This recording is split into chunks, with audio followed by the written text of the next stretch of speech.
Alors, petite actu sur Briscar. Il y avait un petit moment qu'on n'avait pas fait d'article, qu'on n'avait pas vu d'article sur les voitures électriques sur Briscar.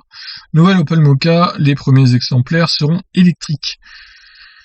Alors, malgré la pandémie du coronavirus, qui frappe durement le secteur automobile européen, les annonces concernant les nouveaux modèles se multiplient en cette fin de mois. Bah oui, parce que tout le monde se dit que ça va reprendre dans quelques semaines, donc il faut refaire des annonces. Hein.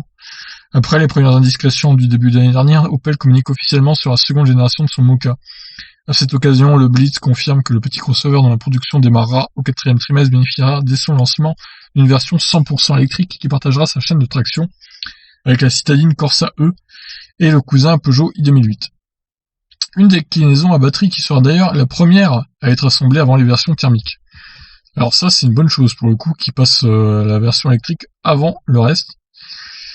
Bon, alors voilà, le problème par contre, c'est cette foutue batterie qui reste, je trouve, trop petite.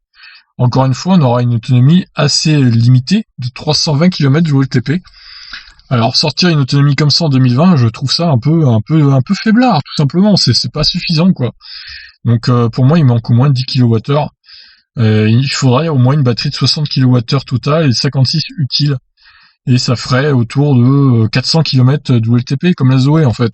Comme la nouvelle Zoé, je trouverais que c'est le minimum syndical en 2020. Là, on en est loin, on a 80 km de moins, quoi. C'est quand même beaucoup. Donc c'est bien de faire des voitures électriques, mais avec si peu d'autonomie, je trouve ça un peu limite.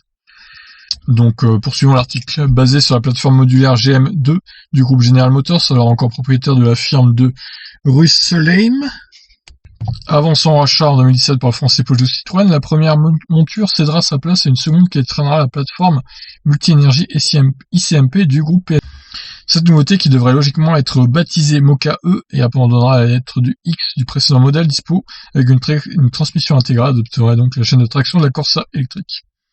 Donc 136 chevaux et 50 kWh. Bon, les chevaux, c'est pas choquant, hein, 136 ça va encore. Vu le couple de l'électrique, ça va encore. Mais pour moi, c'est quand même la batterie qui est un peu ric-rac, quoi. Donc il y aura une charge de 100 kW en CCS comme les autres voitures du groupe. 11 kW en charge embarquée en option. Sinon ça sera 7 et 7.2 comme souvent.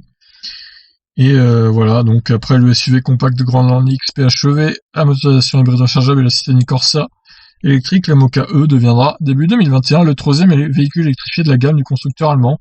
Une nouveauté qui sera suivie par une autre, à savoir celle du Lisospace électrique Vivaro E. La présentation de la version de série n'est pas attendue avant l'été.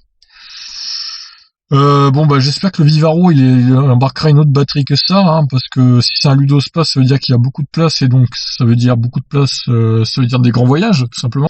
Pour info, l'Opel Vivaro, c'est ça. Donc ouais, c'est un peu c'est un petit van, quoi. C'est un petit van. Donc honnêtement, s'il a 46 kWh là-dedans aussi d'utile, tu vas faire 280 km, tu seras en panne sèche, quoi. Bon, à un moment, faut pousser un peu plus, là, les gars. Je sais pas, mais motivez-vous, quoi. Mettez au moins dans le Vivaro 65 kWh, voire 70 kWh de batterie, quoi. Voilà, donc j'aime bien leur véhicule à Peugeot, Citroën et Opel, mais le problème c'est que vraiment la batterie est un peu juste.